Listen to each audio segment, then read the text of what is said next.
देखिए ये है आज का हमारा पहला stock that is spec limited. Spec limited को अगर हम यहाँ पे ध्यान से देखिए मंथली टाइम फ्रेम के चार्ट पे चलते हैं। मंथली टाइम फ्रेम पे मुझे यहाँ पे क्या दिख रहा है, मंथली टाइम फ्रेम पे मुझे एक प्राइस एक्शन दिख रहा है जो शायद आपको यहाँ पे नोटिस हो। अगर आप इस पर्टिकुलर चार्ट को इस तरीके से देखें, ओके, अगर इस तरीके से देखें तो आई होप आपको यहाँ पे कुछ दिख रहा है कि प्राइस एक ऐसा एरिया बना रहा था जहां से वो देखिए कॉन्स्टेंटली रिजेक्ट कर रहा था। ठीक है, रिजेक्शन रिजेक्शन रिजेक्शन रिजेक्शन। देखिए प्राइस ने यहाँ पे कॉन्स्टेंटली कंसोलिडेट किया हुआ है, लास्ट 1 2 साल 3 साल यहाँ पे कॉन्स्टेंटली कंसोलिडेट किया है। और अभी अगर आप डेली टाइम फ्रेम के चार्ट पे देखें ना, डेली टाइम फ्रेम के चार्ट पे मुझे ये चार्ट ठीक ठाक लग रहा है, क्योंकि देखिए साइडवेज एक्यूमुलेशन के बाद एक मैनिपुलेशन और अब ये पर्टिकुलर स्टॉक यहाँ से रेडी होके निकल रहा है। ठीक है, ये पर्टिकुलर स्टॉक मैंने इस एरिया के आसपास कल ही देखा था, बट मुझे थोड़ा सा यहाँ पे लगा कि थोड़ा सा इसे और मूव करने देते हैं, उसके बाद इसे हम देखेंगे। ठीक है, तो आज भी स्टॉक ने 3.51% के आसपास का मोमेंटम दिया है। हमारा जो पहला एरिया होगा इस पर्टिकुलर स्टॉक में वो होगा हमारा ये वाला एरिया। हमारा जो नेक्स्ट एरिया होगा इस पर्टिकुलर स्टॉक में वो होगा हमारा यहाँ पे ये वाला एरिया, जो कि मैं इस पर्टिकुलर स्टॉक में देख रहा हूँ, दैट इज स्पेक लिमिटेड। ठीक है, बढ़ते हमारे नेक्स्ट स्टॉक की तरफ। आज का जो हमारा नेक्स्ट स्टॉक है वो है भारतीय हेक्साकॉम। भारतीय हेक्साकॉम को अगर आप यहाँ पे ध्यान से देखिए ये पर्टिकुलर स्टॉक ने एक अच्छा खासा यहाँ पे मोमेंटम दिया हुआ है। ठीक है, एक अच्छा खासा मोमेंटम, उसके बाद यहाँ पे साइडवेज कंसोलिडेशन करके प्राइसेस यहाँ पे जो भी मोमेंटम वगैरह कर रहे हैं। अभी इस पर्टिकुलर चार्ट में देखिए ये एक ऐसा एरिया है जहां से प्राइस ने कॉन्स्टेंटली रिएक्शन दिया हुआ है। ठीक है, अगर प्राइस इस एरिया को ब्रेक करता है तो इस प्राइस का चार्ट यहाँ पे कहीं ना कहीं खराब हो जाएगा। इस पर्टिकुलर एरिया के पास इस स्टॉक को लाने का रीजन ये है कि देखिए इस वॉल्यूम का ध्यान से, ठीक है, इस वॉल्यूम को देख के मुझे ऐसा कुछ लग रहा है कि यहाँ से आने वाले समय में कुछ अच्छा खासा मोमेंटम हमें देखने को मिल सकता है। ठीक है, भारतीय हेक्साकॉम भी यहाँ से हमारा पहला एरिया हो सकता है ये वाला तक का, और हमारा नेक्स्ट एरिया हो सकता है ये वाला। ठीक है, तो ये कुछ एरियाज है जो आने वाले समय में भारतीय हेक्साकॉम अगर चाहे तो यहाँ तक मोमेंटम करके जा सकता है, जिस तरीके से इसने यहाँ पे प्राइस एक्शन बिल्ड किया हुआ है। ठीक है, और बढ़ते हमारे नेक्स्ट स्टॉक की तरफ। आज का जो हमारा नेक्स्ट स्टॉक है वो है ऋषभ इंस्ट्रूमेंट्स। ऋषभ इंस्ट्रूमेंट्स को देखिए लाने का एक सिंपल सा रीजन है। ऋषभ इंस्ट्रूमेंट्स को अगर आप यहाँ पे ध्यान से देखेंगे तो देखिए प्राइस ने यहाँ पे क्या किया था, पहले यहाँ पे इस तरीके से एक ऐसा एरिया बनाया था जहां से देखिए प्राइस कॉन्स्टेंटली ट्रेंड लाइन से रिजेक्ट कर रहा था। ये देखिए कॉन्स्टेंटली ट्रेंड लाइन से रिजेक्ट कर रहा था। उसके बाद देखिए प्राइस ने क्या किया, यहाँ पे एक ब्रेकआउट शो किया, ब्रेकआउट शो करके पूरा का पूरा मैनिपुलेशन किया। यानी कि ये जो पर्टिकुलर एरिया पे यहाँ पे जो ट्रेंड लाइन पे लोग घुसे होंगे, प्राइस ने हर किसी को यहाँ से मैनिपुलेट करके निकाला है। और यहाँ पे और एक चीज भी बन रही है, अगर आप यहाँ पे ध्यान से देखें, ये देखिए इस तरीके से कुछ यहाँ पे फॉलिंग वेज जैसा भी कुछ बन रहा है। ठीक है, ये देखिए फॉलिंग वेज बना के प्राइस ने यहाँ पे ब्रेकआउट दिया बट वो फेल हो गया। और अभी यहाँ पे देखिए प्राइस यहाँ पे कुछ साइडवेज एक्यूमुलेट करके इधर से निकलने की कोशिश कर रहा है।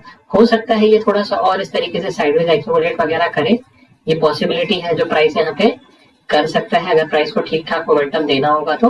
बट यहाँ से भी अगर शॉर्ट टाइम में देखें तो थोड़ा सा कुछ यहाँ पे मोमेंटम हमें देखने को मिल सकता है। पहला एरिया होगा हमारा यहाँ पे ये वाला एरिया, और नेक्स्ट एरिया होगा हमारा यहाँ पे ये वाला एरिया, जो कि मैं इस पर्टिकुलर स्टॉक में देख रहा हूँ, दैट इज ऋषभ इंस्ट्रूमेंट्स। ठीक है, बढ़ते हमारे नेक्स्ट स्टॉक की तरफ। आज का जो हमारा लास्ट एंड फाइनल स्टॉक है वो है वेल्सपुन इन्वेस्टमेंट। वेल्सपुन इन्वेस्टमेंट में देखिए हमने पहले भी यहाँ पे कामकाज किया हुआ है। इस पर्टिकुलर स्टॉक को लाने का देखिए एक सिंपल सा रीजन है। देखिए मैंने इस तरीके से यहाँ पे एक लाइन मार्क किया है, इस एरिया से देखिए 2010 से ये पहला रिजेक्शन, उसके बाद 2018 में रिजेक्शन, फिर 2021 में रिजेक्शन, फिर 2021 में दोबारा से रिजेक्शन, 2021 में देखिए 2 बार यहाँ पे सेम एरिया से रिजेक्ट किया इसने।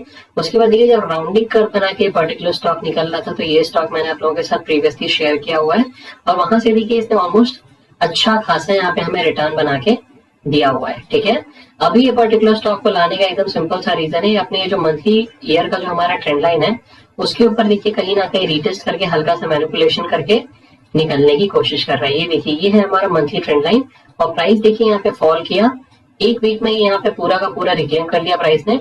और अभी यहाँ से देखिए अगर आप ध्यान से देखेंगे तो डेली में इस तरीके से कुछ प्राइस एक्शन बना के ये निकलने की कोशिश कर रहा है। ठीक है, तो अगर यहाँ से निकलता है तो हमें शॉर्ट टर्म में थोड़ा सा कुछ मोमेंटम दिख सकता है।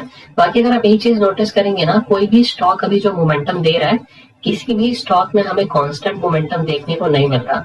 अगर भूले हारे थके हारे किसी स्टॉक में आपको कांस्टेंट मोमेंटम मिल रहा है तो ये आपका भाग्य है कि आपको मिल रहा है। अदरवाइज किसी भी स्टॉक में प्रॉपर टाइप का मोमेंटम अभी नहीं है। अगर किसी स्टॉक का चार्ट अच्छा भी है तो उसे देने के बाद भी कभी कभी क्या हो रहा है कि वो स्टॉक थोड़ा सा साइडवेज हो रहा है, थोड़ा सा फॉल कर रहा है, उसके बाद 10-15 दिन 20 दिन बाद मोमेंटम कर रहा है। ठीक है, तो इस तरीके कुछ सिनेरियोस बन रहे हैं। ओके, तो यही वो कुछ पर्टिकुलर स्टॉक्स थे जो मैं इस वीडियो में आप लोगों के लिए लेके आया था। और चलिए एक बार हम निफ्टी का यहाँ पे चार्ट देख लेते हैं, निफ्टी 50 का चार्ट यहाँ पे देखते हैं।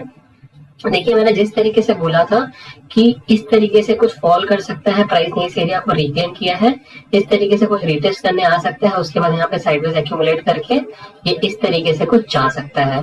तो फिलहाल हमने जिस तरीके का प्रेडिक्शन किया था वो कहीं ना कहीं हमें यहाँ पे सही होता हुआ दिख रहा है। और इसका अगर आप रीजन यहाँ पे देखेंगे ना, देखिए यहाँ पे एक छोटा सा गैप भी है।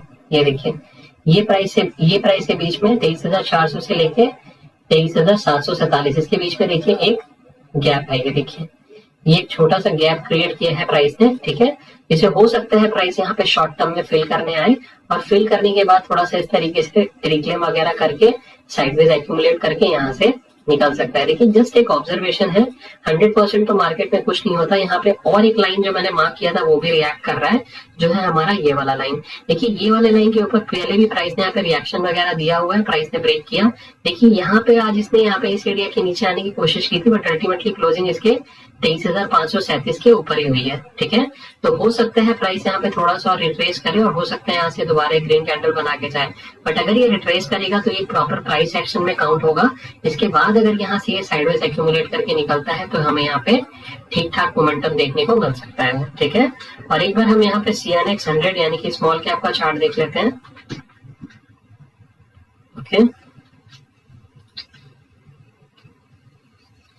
Yes, Nifty small cap. ये देखिए निफ्टी स्मॉल कैप जिस तरीके से हम लोगों ने बात किया था कि एक सपोर्ट एरिया से बाउंस करने की कोशिश कर रहा है, अगर इस तरीके से कुछ यहाँ पे ये करके जाता है तो हमें यहाँ पे एक अच्छा खासा मोमेंटम हम आने वाले समय में एक्सपेक्ट कर सकते हैं।